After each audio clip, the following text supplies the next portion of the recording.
बिल्कुल दोस्तों, अब भिवानी के दिन भी फिरने वाले हैं।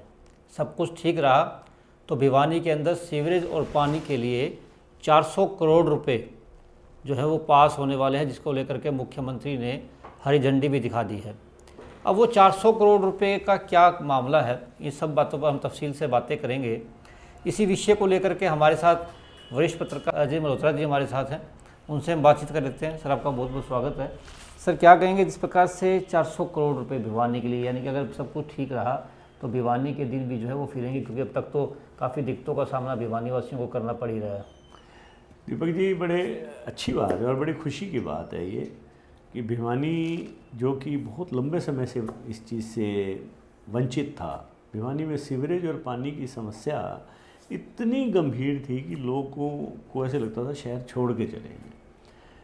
और 2011 से लेके 14 तक, जब तक किरण चौधरी जी भिवानी में जन स्वास्थ्य मंत्री थी, उस समय भिवानी में बहुत पैसा लगा, 1000 करोड़ के आसपास लगा। लेकिन वो जो काम हुए उसके बाद में 12 साल ना तो मरम्मत हो पाई। आप देखो, आप कोई घर भी बनाओगे तो अगर उसकी आप मरम्मत नहीं करोगे और उसके अंदर कोई साफ़ सफाई नहीं करोगे तो वो भी खंडर हो जाएगा। और ये तो मशीनरी है। बिल्कुल सर। और मशीनरी तो अपग्रेडेशन मांगती है। तो ये बड़ी भारी दिक्कत थी शहर के लिए। और शहर फिर फैल भी गया दूर तक। शहर के अंदर जो फैलने के अलावा जो शहर के अंदर सीवरेज पानी की लाइनें थी वो 40 से 50 साल पुरानी हो गई थी। अब वो लाइनें जब तक नहीं बदलेंगे तो स्वाभाविक है, उनमें भी लीकेज थी जगह जगह। सीवरेज का जहाँ तक प्रश्न है, सीवरेज की लाइनें भी दम तोड़ रही थी क्योंकि भिवानी में पानी का चोआ ऊपर आया हुआ है।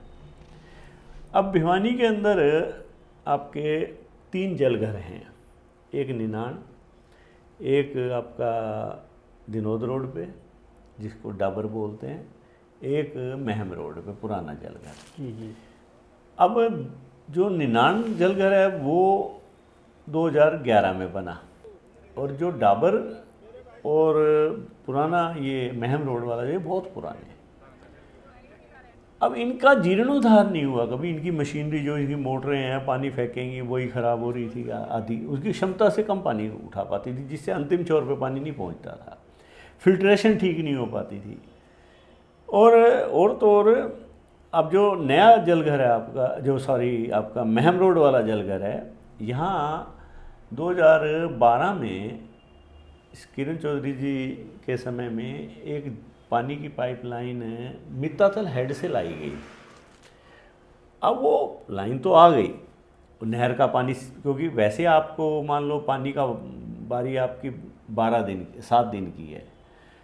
अगर हेड से पानी आएगा तो वो पानी 15 दिन तक आएगा आपके पास, क्योंकि हेड पे तो अलग अलग ग्रुप नहरों में बटेंगे। तो आप हेड से पानी ले रहे हो।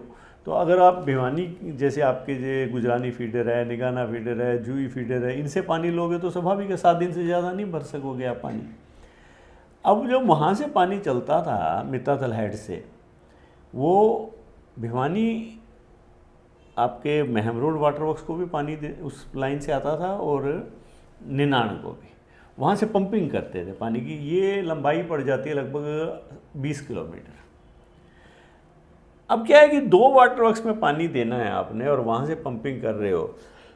कई बार तो पानी पूरा नहीं पहुँचता था। आपने निनाण भर लिया तो आप महम रोड को चूक गए, क्योंकि महम रोड पे भी पिछले 5 सालों में 2 बड़े टैंक तो बने। जी। अब वो टैंक बन गए, उसका फ़ायदा नहीं हो पा रहा था, वो भी खाली रह जाते थे, क्योंकि वही समस्या बोले जी, वहाँ से जो पानी जब आता था उसकी ग्रेविटी यहाँ आते आते कम हो जाती थी। एक तो वहाँ की मोटरें पुरानी हो गई थी जो पंप कर रही थी, एक यहाँ वो पानी पहुँच के निनाण की तरफ चला गया तो महम रोड रह गया। अब मित्तातल हेड से लेके निनाण की अलग लाइन चलेगी और भिवानी महम रोड का जो वाटर वर्क्स है उसकी अलग पाइपलाइन आएगी। मतलब काफ़ी फ़ायदा जो है, कच्चा पानी ज़्यादा मात्रा में आएगा। जो बड़े अगर आपके दोनों टैंक भिवानी के बड़े भर दिए जी आपके महम रोड वाले के, और 2 पुराने टैंक भर दो तो आपका 1 महीना पानी की स्टोरेज रह सकती है, जैसा कि 1 महीना निनान में और डाबर में रहती है। हाँ जी, हाँ जी। अब यहाँ पानी खत्म हो जाता है आपका 12 दिन में, 15 दिन में। अब पानी खत्म होने से क्या है, आपकी 1/3 आबादी शहर की में तराही होती है गर्मी में। हाँ, अभी सर्दियों में भी हालत बुरी होती है सर। और 2-2 3-3 दिन छोड़ के दीपक जी पानी मिलता है, जबकि अब उधर से कटौती करके थोड़ा इधर डालते हैं पानी, तो उधर भी कटौती हो जाती है। और उधर भी मैंने ये देखा है कि डाबर में भी पूरा पानी नहीं पहुंच पाता, क्योंकि डाबर में जुई से पानी आता है नहर से, तो उसकी भी जो मोटरें हैं वो पंप हाउस ज़्यादा, वो भी पुराना दम तोड़ रहा था। क्योंकि देखो आप एक कोई भी घर में की पानी की मोटर भी ले लो, हाँ जी। आपके घर के पानी की मोटर अगर 5 साल 10 साल पुरानी हो गई, 15 साल, तो स्वाभाविक है उसकी ग्लैन भी खराब होएगी, उसके हेड भी खराब होएगा, उसकी क्षमता कम होएगी कहीं। बिल्कुल बिल्कुल ठीक बात है। और आप अगर उस मोटर को, और ये तो 24 घंटे चलने वाली मोटरें हैं, घर में तो आपकी 1 घंटा चलेगी, आधा घंटा चलेगी मोटर। 24 घंटे चलने वाली मोटर को अगर आप 12-12 साल तक नहीं बदलोगे, एक वाटरवर्क्स में 100, 200, 400 HP की बड़ी बड़ी मोटरें होती हैं, 4-4, 5-5, 6-6, तो जिनकी कीमत बहुत ज़्यादा होती है। तो उससे क्या होता था कि पेयजल व्यवस्था भिवानी की बड़ी चरमराई रहती थी। अच्छा, फिर जुलाई आती तो बरसात के कारण सीवरेज का पानी, नहीं वो तो है ही, सीवरेज अलग समस्या आती है। जो पेयजल के अंदर मिक्सिंग होती थी, क्योंकि आपकी जो लाइनें 40 साल के अंदर पानी कहीं ना कहीं से सीपेज होकर उनमें जाएगा। आप जब तक उन लाइनों को नहीं बदलोगे, आपको अब 31 वार्ड का एस्टीमेट बना था, उस एस्टीमेट में ये सारी जो ख़राब लाइनें उनको बदला जाएगा, और शहर के बाहरी इलाकों में कहीं जहाँ जहाँ जरूरत है वहाँ नई लाइन भी डलेगी, अधिकारियों ने जैसा बताया। जी जी। फिर आप आ जाओ दीपक जी सीवरेज में। हाँ जी। अब आपके शहर का जो डिस्पोज़ल है, या तो आपका डिस्पोज़ल देवसर चुंगी पे है, या आपका ढाणा रोड पे है, या MPS है, मल्टीपल पंपिंग स्टेशन जिसको कहते हैं, सेक्रेटेरिएट के सामने जी। अब इन तीनों की जो क्षमता थी, अब वो भी दम तोड़ रही थी। अब शहर में पानी भर जाता है और वहाँ नालों से पहुँच गया वहाँ तक, परंतु वो उठा के नहीं फेंक सकते। आप देखना दीपक जी, वहाँ की क्षमता 40 से 50% रह चुकी थी। हालत ख़राब हो रही देवसर की भी, देवसर वाले पंप हाउस की, और आपका ढाणा रोड वाले की भी यही हालत थी। अब आपके शहर से पानी वहाँ पहुँच गया, जो बाहर ही नहीं फेंक पाओगे तो फिर क्या रह गया। शहर का विकास भी बहुत हो गया, शहर की लंबाई अब हाँ, अब विकास के पे आ जाओ। अब शहर फैल गया, आप आज निनाण तक चले गए, निनाण भी क्रॉस कर रहे हो रोहतक रोड पे, इधर आप तिगड़ाना तक टच कर गए हो, इधर आप बापोड़ा क्रॉस करने जा रहे हो, इधर आप सांगा और उमरावत, पूरणपुरा और उमरावत तक तो कॉलोनियाँ कट गई हैं। तो बाईपास के अंदर का जितना एरिया, जो नया बाईपास है, जो हांसी वाला भी बन रहा है, बन तैयार है लगभग वो भी, तो वो वहाँ लोगों को देखो, मूलभूत सुविधा तो आपको देनी पड़ेगी, पेयजल देना पड़ेगा आपको, देर से सीवरेज देना पड़ेगा। तो ये जो प्रोजेक्ट मंजूर हुआ है, ये आने वाले 3 साल में इस पे काम होगा, फेजेस में काम किया जाएगा, क्योंकि एकदम से तो सरकार इतना पैसा दे नहीं पाएगी। बिल्कुल बिल्कुल ना काम हो पाएगा। अब वो इनको फेजेस में बनाना, प्रायोरिटी सेट करनी पड़ेगी भी। हमने जैसे 235 करोड़ तो आपका सीधा सीधा वाटर सप्लाई के लिए है, अच्छा, और 55 करोड़ एक, और लगभग 40 करोड़ और है वो सीवरेज के लिए है। तो ये पैसा धीरे धीरे आपको सरकार से आता रहेगा, आप खर्च करो। अब असली बात है दीपक जी कि ईमानदारी से अगर इस पैसे को लगाया जाए, देखो सरकार ने पैसे देने में कसर नहीं छोड़ी। नायब सैनी जी ने भिवानी के दर्द को समझा, जी जी, उन्होंने पैसा दिया, चाहे किरण चौधरी जी हों, चाहे श्रुति हो, चाहे धर्मवीर जी हों, चाहे घनश्याम सराफ हो, सभी ने वहाँ मुख्यमंत्री जी से कहा भाई भिवानी के लिए पैसा दिया जाए। चलो पैसा भी आ गया भिवानी के लिए, परंतु अब उस पैसे की यूटिलाइजेशन कैसे हो, जो लगाने वाली एजेंसी, मतलब देखो इसमें जो हमारे नेता लोग हैं, पॉलिटिकल विल है, वो भी चाहिए। बिल्कुल,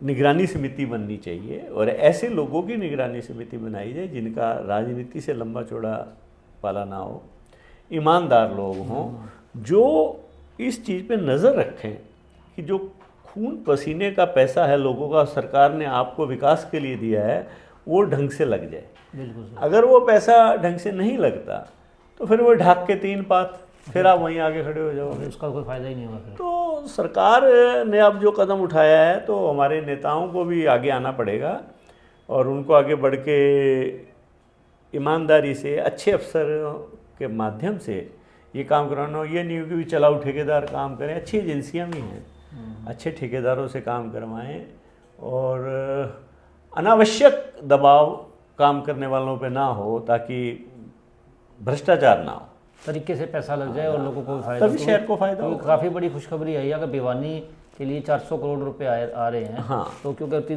3 साल के अंदर जो लगने हैं फेजेज में, तो कहीं ना कहीं पूरा बदलाव जो है वो हो सकता है, काफ़ी फ़ायदा हो सकता है। अब तो सर्दियों के अंदर भी पानी की कमी होती है, हाँ, लोग बड़े परेशान होते हैं, ऐसी एक्शन के दरवाजे पे लोग रोज़ खड़े होते हैं कि हमारे पानी नहीं आ रहा। जनता दरबार जो सरकार ने लगते हैं, जी जी, जहाँ मतलब कि अधिकारी हर रोज़ समस्याएं सुनते हैं, 50% समस्याएं हर रोज़ सीवरेज और पानी की होती हैं।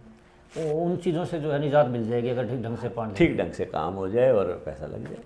क्या लगता है सर, जिस प्रकार से अब ये पानी की समस्याएं जो है वो अगर ठीक ढंग से लग जाता है तो पानी की समस्याएं जो है और सीवरेज की समस्या जो है वो मिटती है? दीपक जी देखो, पैसा अगर ढंग से लगता है ना तो काफ़ी हद तक पेयजल समस्या तो 80-90% तक हल हो जाएगी आप। जी जी।